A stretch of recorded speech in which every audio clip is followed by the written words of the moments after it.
Hello there. I'm Jack, and I welcome you to Phantom Chamber, a safe space of dread and distress.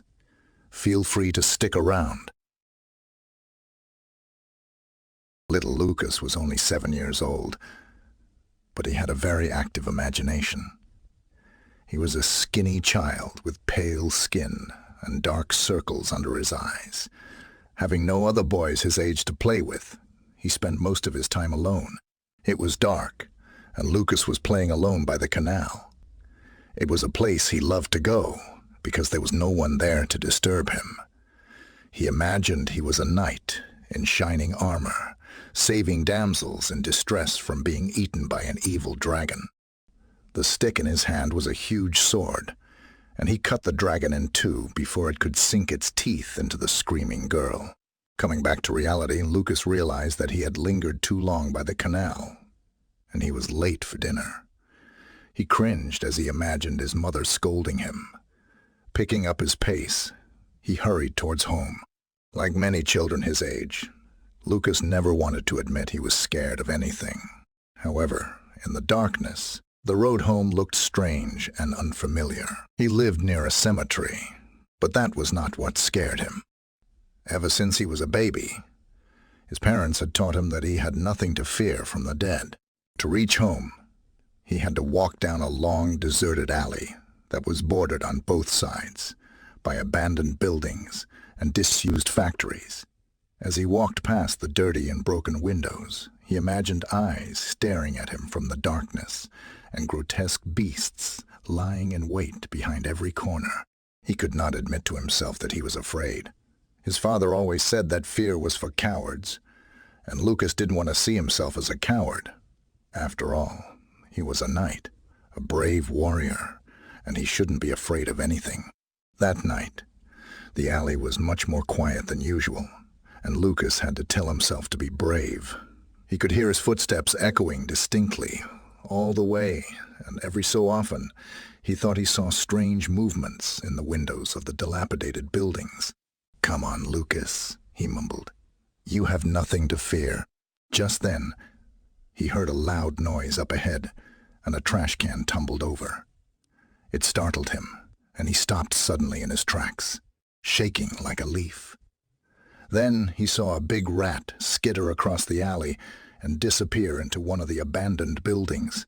Lucas breathed a sigh of relief and kept on walking.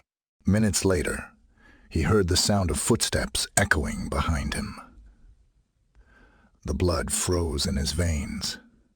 He turned around just in time to see the dark, shadowy figure approaching in the distance.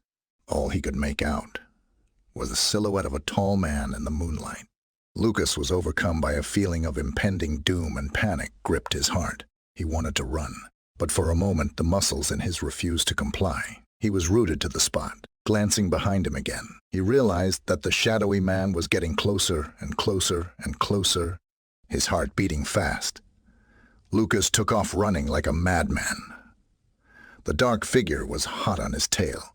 He was only a short distance from his home, but he was being pursued. The frightened boy ran as fast as he desperately trying to reach the safety of his house. He could hear the footsteps behind him, getting nearer and nearer.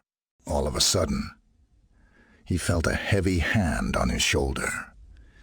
He spun around, eyes wide with terror, and came face to face with the tall man. "Lucas, where have you been?" he said.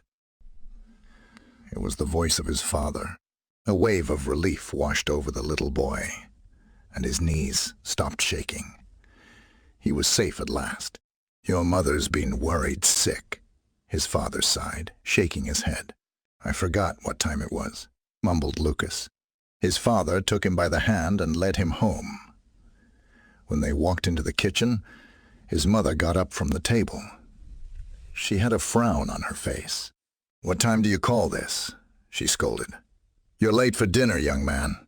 "Sorry, Mom," Lucas replied, hanging his head. "It won't happen again."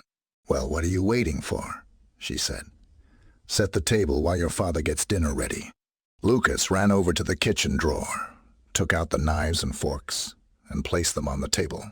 His father went down into the basement and when he returned, he was carrying a young girl.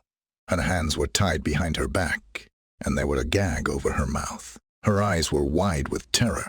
His father carried the girl over to the kitchen table and placed her in the center, on a silver platter. "Dinner is served," he announced. Together, the family of ghouls devoured the young girl, tearing into her flesh, munching on her organs, and gobbling her intestines until there was nothing left but a pile of bloody bone.